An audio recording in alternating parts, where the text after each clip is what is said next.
My brother forged mom's signature to steal her house, so I recorded him confessing and played it in court. I was 29 when mom had her stroke. The doctor said she'd recover, but it would take months of rehab. While I was researching the best facilities and fighting with insurance companies, my brother was already making plans. Someone needs to handle her finances, he said during our first family meeting at the hospital. I'll take care of everything. You focus on her medical stuff. I should have seen the red flags. The way he insisted on being her power of attorney. How he suddenly became the perfect son, visiting daily with flowers and concerned expressions for the nurses. How he'd pat mom's hand and speak loudly about being there for her. But I was drowning in medical bills and therapy schedules, grateful someone else was handling the endless paperwork. Mom had always been sharp with money. She balanced her checkbook to the penny and knew every detail of her finances. Seeing her struggle to remember basic words broke my heart, but I assumed her assets were safe. 3 weeks later, mom called me crying from her rehab facility. They're saying I don't own my house anymore, she sobbed. The bank called asking about utilities for the new owners. I don't understand what's happening. My blood went cold. Mom had owned that house for 37 years. Dad built it himself before he died. Every board and nail placed with love. It was paid off, worth $340,000, and the only security she had left. I drove straight to the county records office, my hands shaking as I filled out the property search forms. The deed transfer was dated 2 weeks ago. Mom's signature looked perfect. Too perfect. I'd seen her handwriting after the stroke. It was shaky, uneven, barely legible. This signature was flawless, identical to her pre-stroke penmanship. When I confronted my brother at his office, he had an answer for everything. Mom asked me to sell it, he said smoothly, not even looking up from his computer. She can't maintain it anymore. The stairs are dangerous. The money's going into a specialized care fund. What care fund? Where's the money? I want to see the bank statements. It's complicated. Legal trust stuff. You wouldn't understand the tax implications. His condescending tone made my skin crawl. Growing up, he'd always treated me like the stupid little sister who couldn't grasp important matters. That night, I did some digging. The house had been sold to a shell company called Riverside Holdings LLC for $180,000, half its actual value. When I traced the company registration, it led back to my brother's business partner, someone he'd complained about being in debt to for months. They'd essentially stolen $160,000 from our dying mother, but proving forgery would be expensive and time-consuming. Mom was getting weaker daily. Her speech was improving, but slowly. We didn't have months to fight this in court while legal fees piled up. Then I remembered something. My brother's biggest weakness had always been his ego. He couldn't resist bragging when he thought he was smarter than everyone else.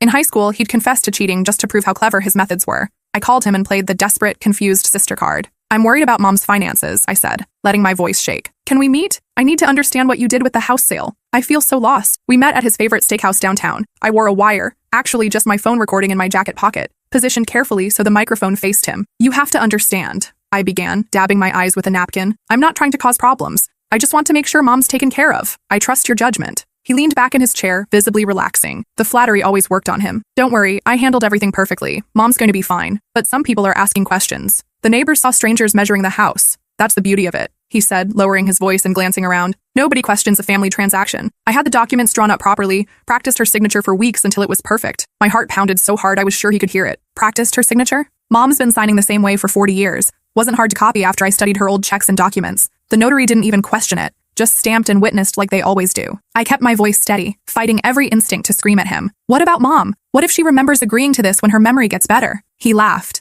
Actually laughed, while cutting into his expensive ribeye. She won't remember. The stroke messed with her memory permanently. Doctor said so himself. And even if she did remember bits and pieces, who's going to believe a sick old woman over proper legal documentation? But if someone investigated the sale price, they won't. I made sure everything looks legitimate on paper. By the time anyone questions anything, the money will be long gone through the business accounts. I've already started moving it offshore. I felt physically sick. He wasn't just stealing from mom. He was systematically destroying her entire future while she lay helpless in a hospital bed. What happens when she gets out of rehab? Where will she live? Assisted living, he said casually, like we were discussing vacation plans. I've already found a place. Nothing fancy but adequate. Basic care, shared rooms. The state will cover most of it once her assets are properly redistributed. You're talking about putting mom in a state facility? She'll be fine. Won't know the difference anyway. Better than having the house sit empty while she rots in some expensive private place. I excused myself to the bathroom and immediately backed up the recording to 3 different cloud storage accounts. My hands were shaking so badly I could barely type. When I returned, my brother was already planning his next move, spreading documents across the table like a general planning an invasion. Actually, there's one more thing I need from you, he said. I need you to sign some papers about mom's ongoing care decisions. Nothing major, just medical authorization stuff so we can make unified decisions. He pulled out a thick folder with his lawyer's letterhead. I recognized the expensive stationery from his previous business deals. What kind of authorization? Standard stuff, power of attorney extensions, medical directives. But it would help if we both agreed on her long-term treatment plan. Shows family unity. I scanned the documents carefully. Hidden deep in the legal language was a clause that would give him complete control over mom's remaining assets, including her life insurance policy worth $200,000 and her pension payments. This gives you power over everything she owns. Someone has to make the hard decisions, he said, his mask of concern slipping slightly. Mom's not capable of managing complex financial matters anymore. The doctors confirmed she has significant cognitive impairment. I haven't seen any reports saying that. You haven't been paying attention to the medical details. Too emotional. I've been handling all the consultations with her neurologist. That was a lie. I'd been to every major appointment, taken notes, asked questions. Mom's cognitive function was improving daily. I need time to think about this. His friendly expression vanished completely. Don't take too long. Mom's condition could deteriorate quickly. We need to act fast to protect what's left of her assets. And frankly, if you're not going to be helpful in this process, I can handle everything myself. The threat was clear. Sign or be cut out entirely. I left the restaurant with enough evidence to bury him, but I needed more. I needed to document the full scope of what he'd done and understand how deep this conspiracy went. Over the next week, I played detective. I visited the notary who'd witnessed Mom's signature. She was a pleasant elderly woman who worked out of a small office near the courthouse. "Oh yes, I remember that transaction," she said when I mentioned the date. Lovely man. So devoted to his mother. You could tell he really cared about her welfare. Was my mother able to communicate clearly during the signing? Well, she seemed a bit confused, kept looking around like she wasn't sure where she was, but her son explained she'd had a small medical procedure and was still groggy from the medication. He was very patient with her. My stomach dropped. She was there? Oh yes, sitting right beside him, though she mostly just stared out the window while he handled all the talking. He explained everything to her very carefully, made sure she understood what she was signing. Did she say anything? Not much. When I asked if she understood the transaction, she just nodded. Her son said she was usually more talkative, but the medication made her sleepy. I wanted to scream. He'd actually brought Mom to witness her own fraud, using her stroke symptoms to make her seem merely confused, rather than completely incapacitated. I checked Mom's medical records from that day. She'd been heavily sedated for a cardiac procedure that morning. There was absolutely no way she could have legally consented to anything, let alone a major property transaction. I also discovered my brother had been stealing from Mom for months before the stroke. Small amounts at first, $500 here for house repairs, $200 there for medical equipment, always with detailed explanations and forged receipts. By the time of her stroke, he'd already taken nearly $30,000 from her checking account. But the restaurant recording was my smoking gun. I hired a lawyer specializing in elder abuse and financial fraud. Catherine Williams had handled dozens of similar cases and came highly recommended by the victim advocacy group I'd contacted. She listened to the recording twice, her expression growing darker each time. "This is one of the clearest cases of elder fraud I've ever encountered," she said, leaning back in her chair. "We can not only reverse the property sale, but pursue serious criminal charges. Federal charges, given the interstate banking involved. How long will it take? With this evidence? Weeks, not months. The recording alone proves criminal intent to defraud. Combined with the medical records showing your mother's incapacity, this is an open and shut case. What about the money he's already moved? We'll file emergency motions to freeze all related accounts and trace any transferred funds. The courts take elder abuse very seriously, especially when it involves family members exploiting medical conditions. We filed emergency motions that afternoon to freeze all transactions related to the property sale and return Mom's assets to her control. We also submitted the recording and supporting evidence to the district attorney's office for criminal prosecution." My brother's response was swift and vicious. He called me at 6 a.m. the next morning, screaming into the phone. "You betrayed your own family. Do you have any idea what you've done to me? I protected our mother from a thief." "Thief? I was securing her assets. Do you think that house was going to take care of itself? Do you think money just appears when someone needs long-term care? You forged her signature and stole her home. I saved the family from financial ruin. My business was going under because of loans I took out to help Mom when Dad died. This was payback for years of sacrifice."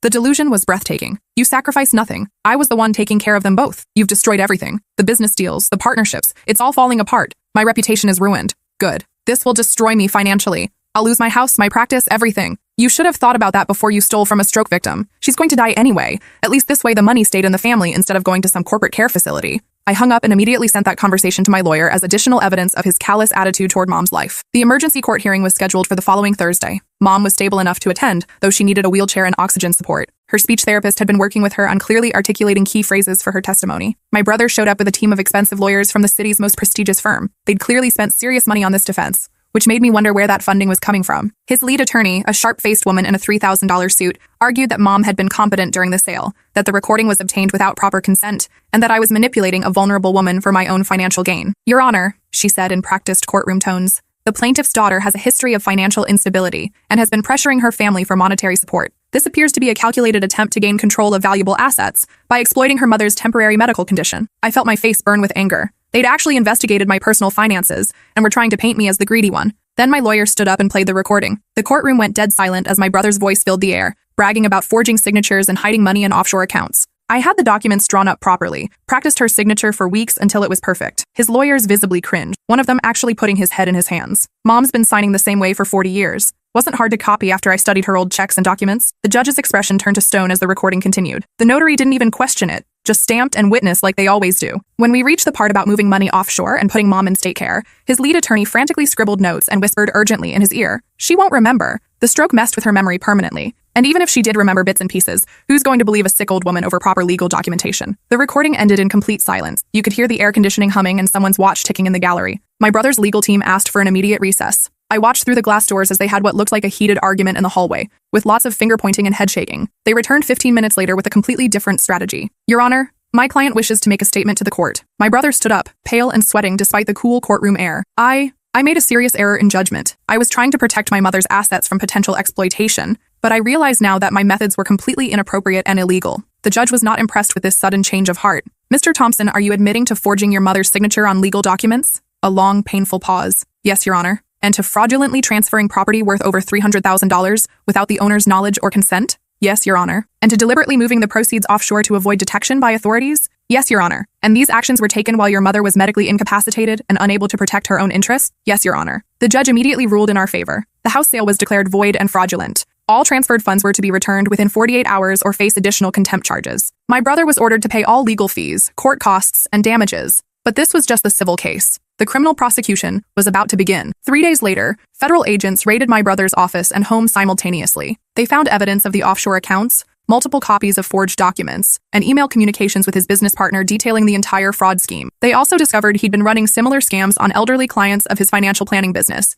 using their medical conditions and family trusts to steal retirement funds. He was arrested on charges of elder abuse, forgery, wire fraud, money laundering, and running a continuing criminal enterprise. The charges carried a potential sentence of 25 years in federal prison. At his arraignment, I sat in the gallery next to Mom, who insisted on attending despite her ongoing recovery. I never thought my own son would do this to me, she whispered as they read the charges. Neither did I, Mom. Neither did I. His business partner, facing identical charges plus tax evasion, quickly agreed to cooperate with federal prosecutors in exchange for a reduced sentence. It turned out they'd been planning to flip Mom's house immediately for a quick profit, keeping the entire $340,000 value while leaving her homeless and destitute. The investigation also revealed that my brother had been forging Mom's signature on other documents for years: insurance forms, bank authorizations, even her will. He'd systematically positioned himself to inherit everything while cutting me out completely. During the federal trial, the prosecution played the restaurant recording for the jury. Watching 12 strangers listen to my brother casually describe stealing from his stroke victim mother was surreal and heartbreaking. His new defense team, court appointed since his assets were frozen, tried to argue diminished capacity, claiming the stress of Mom's illness had affected his judgment and decision-making ability.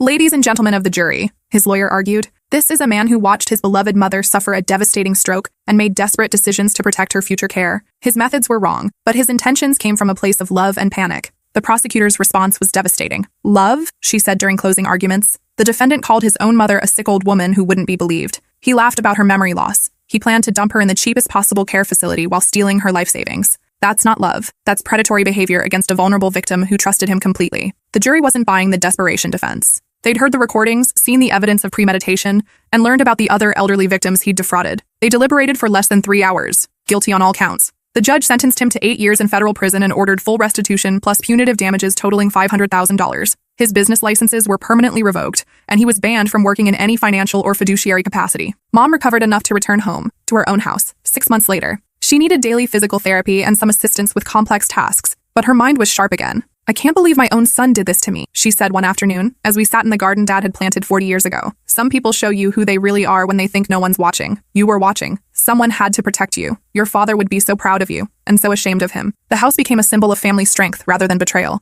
Mom decided to stay there for the rest of her life, with round-the-clock care funded by the restitution payments. A year later, I received a letter from federal prison. My brother wanted to apologize, to explain that he'd gotten in over his head with gambling debts and bad business investments, and saw Mom's assets as a temporary solution that somehow spiraled out of control. He claimed he'd planned to pay everything back once his business recovered. I read the first paragraph and threw the rest away. Some apologies come too late to matter. The trial had revealed the full scope of his crimes. Over 5 years, he'd stolen nearly $800,000 from elderly clients, forged dozens of documents, and destroyed multiple families' financial security. The temporary solution excuse rang hollow when prosecutors showed the jury evidence of offshore accounts and luxury purchases. 2 years after his conviction, Mom called me with surprising news. I've decided to donate the house to that nonprofit that helps stroke victims, she said. They'll let me live here for the rest of my life, then convert it into a recovery center. Are you sure? This house means everything to you. I want something good to come from all this ugliness. Your father built this place with love, and I want it to keep helping people after I'm gone. He would be proud of that decision. He would. He always said families should protect and lift each other up, not tear each other down for money. The nonprofit was thrilled. They'd create a residential program for stroke survivors who needed intensive rehabilitation, but couldn't afford private facilities. My brother will be eligible for parole in 6 years.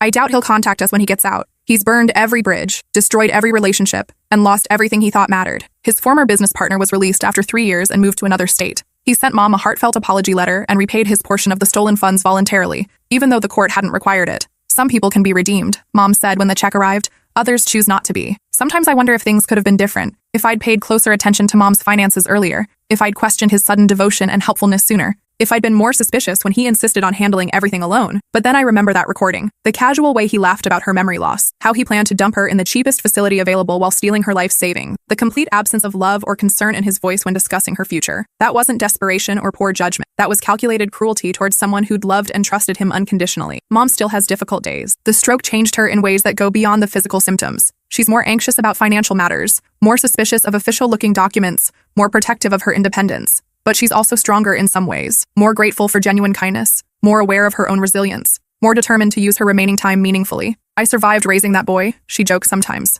I can survive anything. The Stroke Recovery Center will open next year in Dad's house. They're keeping the original structure but adding accessible features and therapy spaces. Mom will cut the ribbon at the dedication ceremony. My brother's lawyer sent one final appeal for family reconciliation last month. He's apparently found religion in prison and wants to make amends with the people he hurt. I drafted a polite response explaining that forgiveness isn't something that can be demanded or scheduled. It's something that might happen naturally over time or might not happen at all. Some relationships can survive betrayal and grow stronger. Others die the moment trust is broken, and no amount of time or apology can resurrect them. He chose to see our mother as an opportunity to exploit rather than a person to protect. That choice revealed something fundamental about his character that prison can't change. Mom and I have built a closer relationship through this nightmare. She depends on me more now, but in healthy ways. We make decisions together. We plan for her future together. We protect each other. That's what family actually means. Not shared blood or legal obligations, but the choice to put someone else's welfare above your own interests. My brother understood the legal definition of family, but never grasped the emotional one. Now he has 8 years in federal prison to think about the difference. But the story didn't end with his conviction. 3 months after he was sentenced, I got a call that would change everything again. "Is this the daughter who exposed the financial fraud case involving elderly victims?" the voice asked. It was Detective Morrison from the Economic Crimes Unit. She explained that my brother's case had opened up a much larger investigation into elder abuse networks operating across multiple states. We've identified at least 12 other families who were victimized by similar schemes.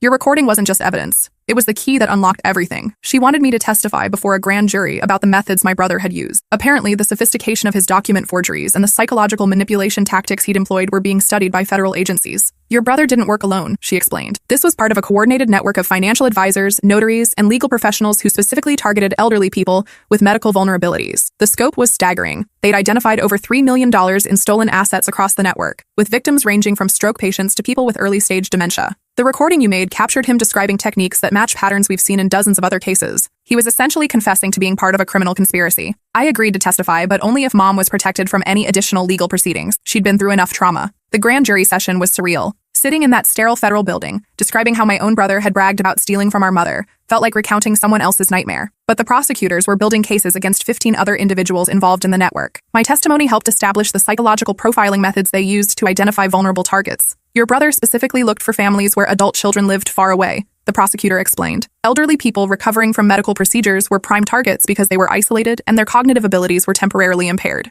6 months later, the entire network was dismantled. 11 people were convicted on federal charges. The total restitution ordered exceeded $4 million.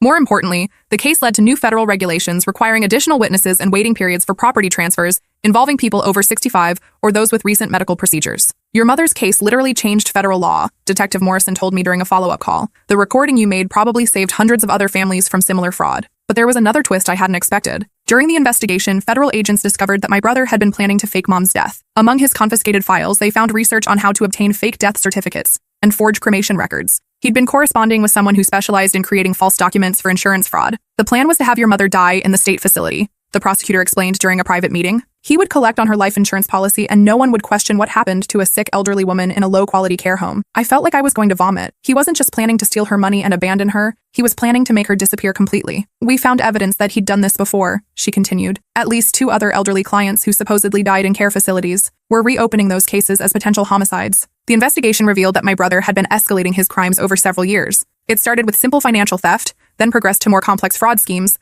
and finally to planning the ultimate crime, murdering his victims to cover his tracks. "Your recording didn't just save your mother's house," the prosecutor said. "It probably saved her life." When I told Mom about this discovery, she was quiet for a long time. "He was planning to kill me," she finally said. "Yes. My own son was planning to murder me for money. Yes." She stared out the window at Dad's garden, tears streaming down her face. "I gave birth to him. I raised him. I loved him unconditionally for 35 years, and he was going to kill me. I held her hand while she grieved, not just for the son she'd lost, but for the son who had never really existed. The media attention was intense, but brief. Our story became part of a larger series on elder abuse that won several journalism awards. We didn't participate in interviews, but the case details were public record. Several families reached out to thank us for speaking up. One woman said the news coverage had prompted her to question her own son's sudden interest in her finances, leading to the discovery of similar fraud, before it progressed too far. "You saved my life by saving your mother's," she wrote in a letter that made me cry. The Stroke Recovery Center opened on schedule 2 years later. Mom did cut the ribbon, though she needed a walker by then. Her physical condition had stabilized, but she was clearly aging faster than expected.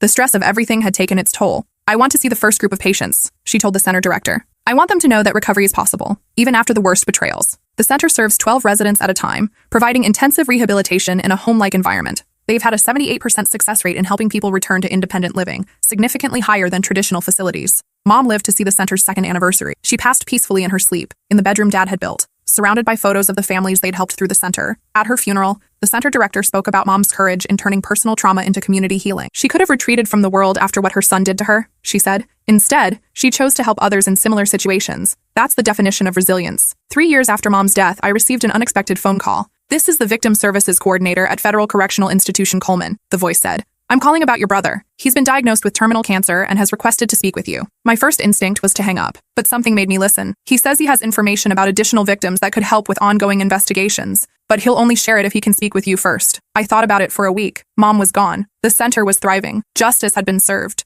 What could he possibly say that would matter now? But then I remembered the other families. If he had information that could help more victims recover their stolen assets, didn't I have an obligation to listen? I agreed to one phone call recorded by prison officials. When his voice came through the phone, he sounded smaller somehow, defeated. "I know you have no reason to help me," he began, "but I have information about 12 other families who were defrauded by the network. I kept detailed records that the feds never found. Why should I believe you? Because I'm dying. And for the first time in my life, I actually want to do something right." He explained that he'd hidden detailed files about other victims in a safety deposit box registered under a fake name. The information included copies of forged documents, bank routing numbers for hidden accounts, and correspondence with other network members. "Some of those families never got their money back," he said. "The statute of limitations is running out on several cases. This information could help them file new charges. What do you want in return?" "Nothing. I'm dead in 6 months either way.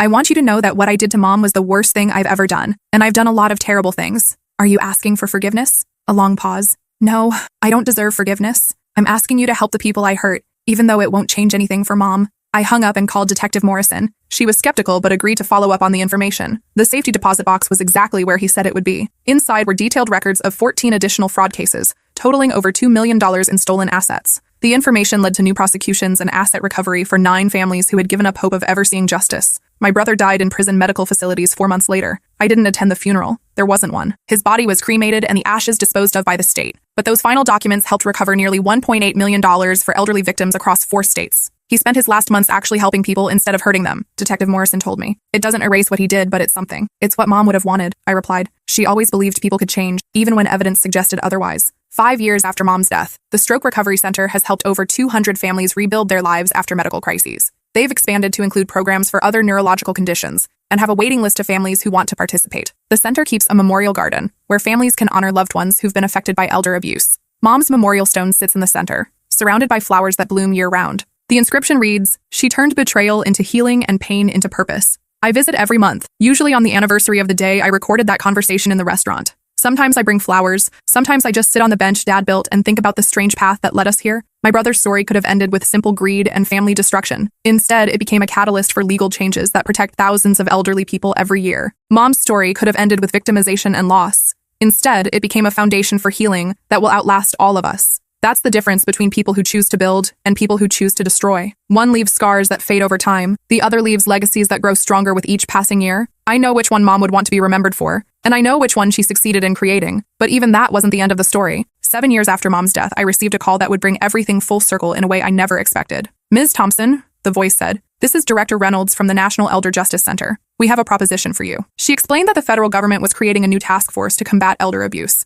using the lessons learned from cases like my brother's. They wanted me to head a new victim advocacy program. "Your background is unique," she said. "You understand both the personal devastation and the legal complexities. We need someone who can bridge that gap." The job would involve training law enforcement, developing new protocols for investigating family-based fraud, and creating support systems for victims and their families. "We're essentially asking you to turn your worst experience into a career helping others," she continued. "It's not an easy job, emotionally speaking. I thought about Mom. about the center she'd created from her pain, about the families who'd thanked us for speaking up. When do I start? The position took me to Washington, D.C., where I spent 3 years developing national protocols for elder abuse investigation. We created standardized training programs for prosecutors, established rapid response teams for complex cases, and built a database that helped identify patterns across state lines. The work was emotionally draining but deeply meaningful. Every month, I spoke with families going through experiences similar to ours. Some were just beginning to suspect fraud. Others were in the middle of legal battles. A few were trying to rebuild their lives after devastating betrayals. Each conversation reminded me why this work mattered. During my time in D.C.,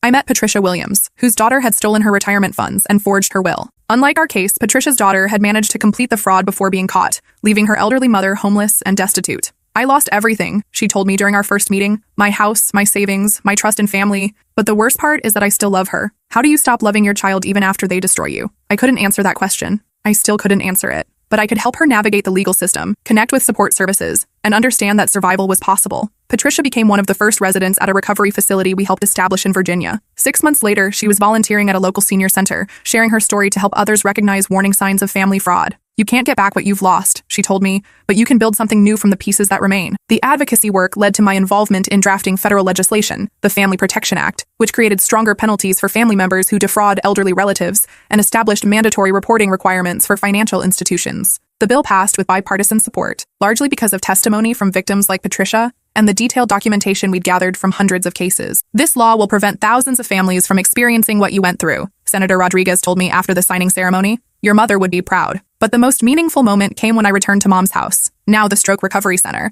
for its 5th anniversary celebration. The facility had grown beyond anything we'd imagined. They'd added a second building, expanded their programs to include traumatic brain injury rehabilitation, and created an outreach program that served rural communities across 3 states. During the ceremony, I met Mrs. Chen, an 82-year-old stroke survivor who'd been one of their first residents. I heard about your mother, she said, gripping my hand with surprising strength. She saved my life, you know. How? My son was pressuring me to sign papers after my stroke, said it was to protect my assets. But the staff here taught me about the warning signs. I realized he was trying to steal from me, just like what happened to your mom. She'd confronted her son with the knowledge she'd gained at the center. He backed down immediately, knowing she was now educated about her rights and had support systems in place. Your mother's story gave me the courage to protect myself, she said. That makes her a hero in my book. As I walked through the center that evening, seeing stroke survivors working with therapists in rooms that had once been Mom's kitchen and living room, I felt something I hadn't experienced since her death: complete peace. Every terrible thing my brother had done, the fraud, the betrayal, the plan to kill Mom, had ultimately led to something beautiful and lasting. The pain he'd caused had been transformed into healing for hundreds of people. The trauma he'd inflicted had become strength for countless families. The destruction he'd planned had instead built something that would outlive all of us. That transformation didn't excuse what he'd done or erase the damage he'd caused, but it proved that even the worst betrayals couldn't ultimately destroy the power of love to create something meaningful from suffering. 10 years after recording that conversation in the restaurant, I received one final piece of the puzzle. A lawyer contacted me about my brother's estate. Apparently, he'd owned a small life insurance policy that hadn't been discovered during his trial. Since I was his only surviving relative, the $50,000 payout was legally mine. My first instinct was to refuse it. I didn't want anything from him, didn't want to benefit from his death in any way. But then I thought about the families I'd been working with, about the advocacy center that needed funding, about the victims who still needed help recovering what they'd lost. I accepted the money and donated every penny to the National Elder Justice Center, specifically to fund legal aid for elderly victims of family fraud. It's poetic justice, Director Reynolds said when I handed over the check, using his money to help the people he spent his life victimizing. The donation helped establish a legal clinic that provides free representation to elderly fraud victims. In its first year, the clinic recovered over $800,000 in stolen assets for families who couldn't afford private attorneys. They named it the Eleanor Thompson Legal Aid Clinic after Mom. Last month, I received a letter from one of the clinic's first clients, an 87-year-old man whose grandson had forged his signature to take out a reverse mortgage on his home. Thanks to your mother's clinic, I'm back in my own house, he wrote. I get to keep the home my wife and I built together 50 years ago. Your family's sacrifice saved mine. Today marks 11 years since I recorded my brother confessing to stealing from Mom. I'm 40 now, married to a prosecutor I met during the federal task force work, with a daughter we named Eleanor, after Mom. Little Eleanor will grow up knowing her grandmother's story. Not the painful parts. Those can wait until she's older. But the important parts. How courage in the face of betrayal can transform suffering into strength. How speaking truth can protect others from harm. How love ultimately proves more powerful than greed. The Stroke Recovery Center continues to thrive. They've helped over 400 families now, and their innovative rehabilitation model is being replicated in facilities across the country. The legal clinic has recovered over $3 million for elder fraud victims. The federal legislation has led to thousands of prosecutions and prevented countless frauds from occurring. My brother's final gift, that hidden safety deposit box, helped prosecute 12 additional criminals and recover assets for 14 more families.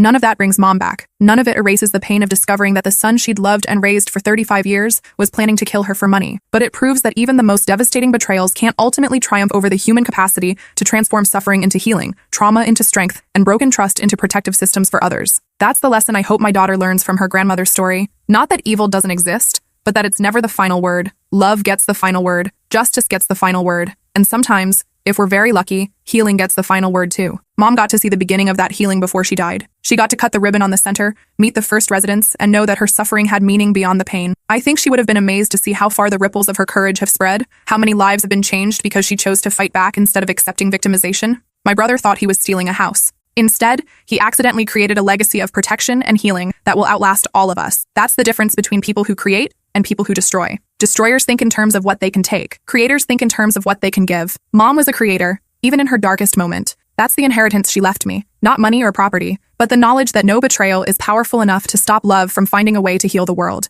It's the inheritance I plan to pass on to Eleanor. And hopefully one day it's the inheritance she'll pass on to her children too.